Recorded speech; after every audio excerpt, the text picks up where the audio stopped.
Disinfecting milkweed leaves. Being outside, milkweed can be exposed to many diseases, bacteria, and OE. To prevent these things from harming or killing our monarchs, it's beneficial to disinfect our eggs, our milkweed, and our enclosures. If you're bringing in caterpillars from outside, you don't have any control over whether or not that caterpillar was already exposed to something, but you can make sure that things don't get any worse if you continue to disinfect your eggs, your milkweed, and your enclosures. If possible, do this outside or in a well-ventilated area. Wear old clothes and take your jewelry off. Wear gloves if you want. There are many recipes for this online. You're going to find a bunch when you go digging. You need to find one that fits your rearing situation. If you have just a few caterpillars and you're only doing a little bit of milkweed, you can use measuring spoons instead of cups. If you have more, you can even go bigger than this if you need to. The whole recipe is a 19 water to 1 bleach ratio. So however you want to do that, you can do it. There's no hard math or anything to worry about. Okay. Let's talk about bleach. It is an absolute must that you are a label reader for this, because if you're not, it can end up in dead caterpillars. You need regular bleach with no additives. Do not use splashless bleach. Don't use scented bleach. Don't use non-chlorinated bleach. No Clorox cleanup. I've heard that one before. No Clorox wipes. It has to be a regular bleach. I think this one came from either Dollar General. I'm not sure, but you're going to pay attention to the back, the label. If it doesn't say how much sodium hypochlorite is in it, do not use it. Call the company, message the company, whatever, and find out how much of a percentage of sodium hypochlorite is in it. That's the most important thing. This one is 6%. Okay, if your bleach is 5% to 7% sodium hypochlorite, you are going to use a 19 water to 1 bleach ratio. I'm not going to get fancy with math problems or anything like that. We're just going to use straight measurements because I don't get math. If your bleach is 7% to 8.25% sodium hypochlorite, you're going to use the 32 water to 1 part bleach ratio. Your label might say concentrated. Ignore that. You need to know how much sodium hypochlorite is in the back of it. I can't stress that enough. Okay. It is an absolute must that you read that label. I'm just saying it again because it's very important. The items you'll need is buckets. You're going to need something to measure. Like I'm using a measuring cup because I'm using cups. Now, I pre-measured my water and I pre-measured my bleach, and that's a good thing to do. You can even mark a container, like with a 1 cup. You can pour this into a bottle and mark with a marker. So you have these to go each time you do it. You don't have to re-measure. That's a good thing to do. So that's what I did. Okay, you need regular bleach, sodium hypochlorite, check the label, and you're going to need milkweed. My milkweed's a little wilted. It is hot, and we are in the middle of this windstorm. I hope you can hear me. Okay. You are going to add your milkweed. Well, first you're going to mix. I have things mixed or pre-measured here. We have 16 cups, and this has 3 cups in it. So this is going to be my mixture for my bleach water. I also have 2 buckets there, and they are rinse buckets. Now these are probably going to blow everywhere. Okay, so this makes 19 cups of water. I already measured it, 19 cups of water. This is the 1 part bleach. Okay, I'm gonna mix it around. I forgot to bring a spoon, so you're gonna make sure it's mixed very well so you don't get more on one area than the other. My buckets are stained because they are used.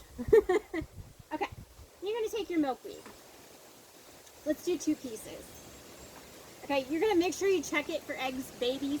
Make sure you check it well because those buggers can hide. I checked this last night. I'm looking over again, because I do not want to bleach back my caterpillars or my eggs. Eggs are a totally different recipe. Well, the same recipe, but a totally different time period. Okay, so you're going to take your milkweed and you're going to completely submerge it, and you're going to do this for 3 minutes. And you're going to agitate it so you get every nook and cranny. Make sure you get every nook and cranny. OE can hide.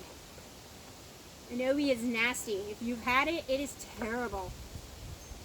Because weak monarchs that can't fly, crippled, it can cripple them.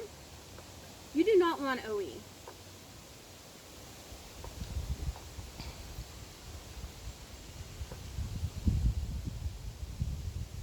My helper's going to tell me when 3 minutes is up. I just keep agitating the leaves.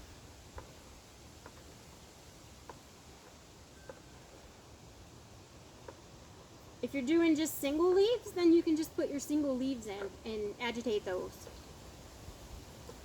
But I'm doing pieces. And I put my milkweed, I feed in these.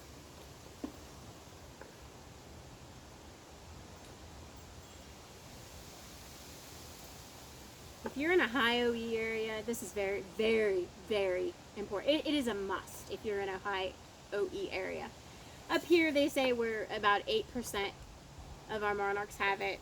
It's good to do it anyways. Don't let it fool you. I have had it. I have had it here in Ohio early season. Bleach is the only thing that kills it. You cannot just assume that you don't have it. Monarchs can look perfectly healthy and be completely covered in OE spores.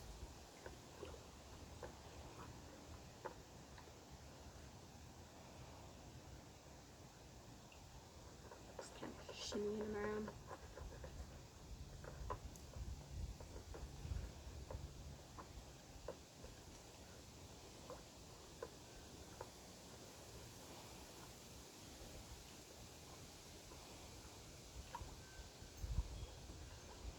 About 48 more seconds.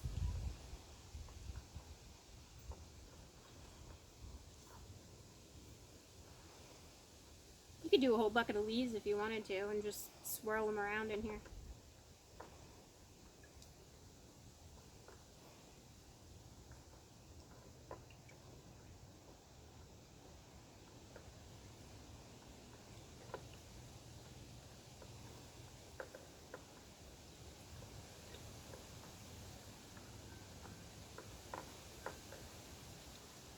I've never done this on camera, so it makes me nervous. 5, 4, 3, 2, 1. Okay, you're going to pull them out of the bleach, give them a shimmy, and you're going to put them in the first bucket of rinse water. And you're going to set the timer for 3 more minutes. It doesn't have to be exact. As long as it's 3 minutes, rinse. You don't want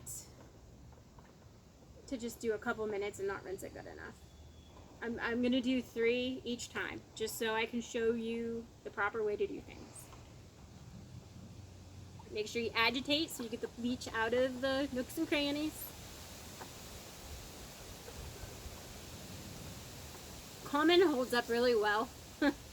Swamp is a little thinner, so your swamp milkweed, I don't know if it's going to hold up too good. I've never used swamp for this. I don't feed swamp. I let them lay eggs on swamp, but I don't feed swamp. Here in Ohio, we have tons of common milkweed. Tons of it. You can drive down the road and find it. It's on every corner. Like I said, 1 rinse bucket's probably good, but we're going to be sure we get all the bleach off. We don't want any accidents. In your hand, you can feel the slippery will go away. That's what you want. You want it completely gone, because that means the bleach is off the milkweed, hopefully, too.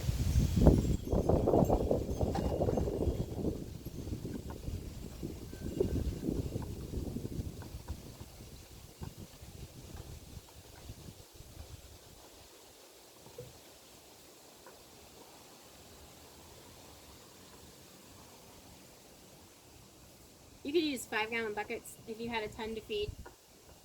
You could do that. That would work. As long as you have a 19 water to 1 part bleach ratio. And rinse it, rinse it, rinse it, rinse it, rinse it.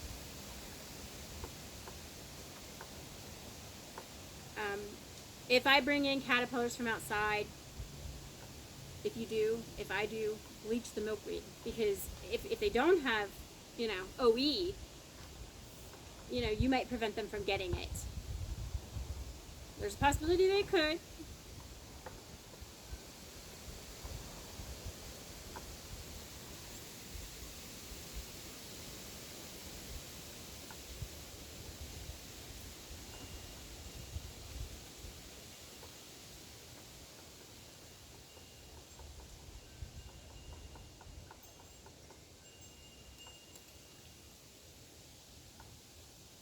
There's about 30 seconds left.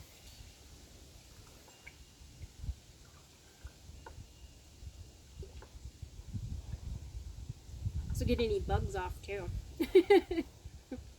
Spiders that like to hide.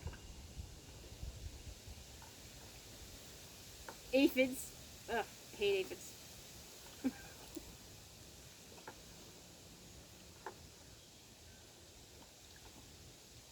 5, 4, 3, 2, 1. And you're going to stick it in your second rinse bucket. I'm going to agitate it a little bit. And this is my second rinse, so it's, I'm not going to pound it.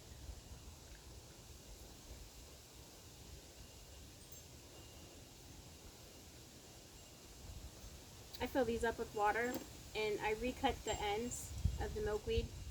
And if you put it in hot water, if your milkweed is kind of dilapidated, it'll kind of bounce back. I have learned that trick. Somebody on one of the pages told me that, and I thought that was very clever. She worked at a florist, but the ends, the sap seals, so it won't suck any more juice up. So if you recut that and then put it straight in your water to feed, then it'll perk back up.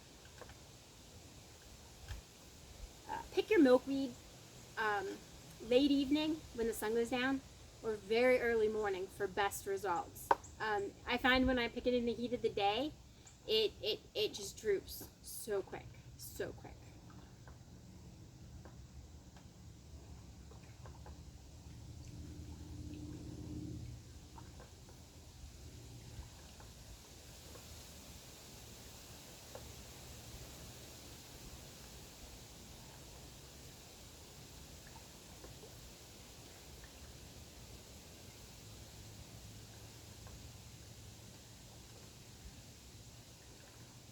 If you're feeding in containers, you want to make sure you blot your milkweed really good and let it air dry for a while on the table.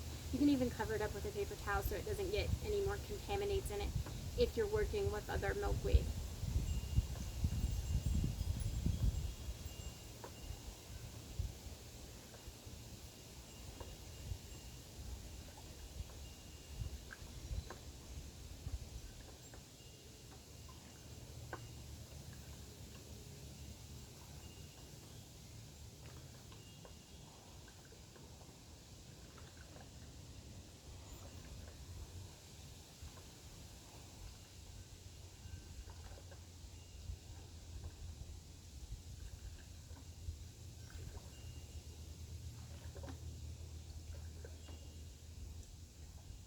You want to make sure when you feed your caterpillars that they can't get into the water. They'll drown. So you need to make sure that you either, if you use a jar, shove paper towels in there so they can't get down in. I love these because you can stick the milkweed right through the hole.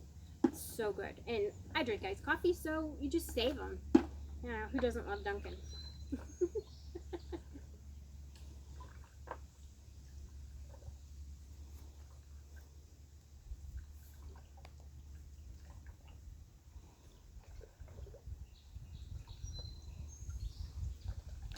5, 4, 3, 2, 1.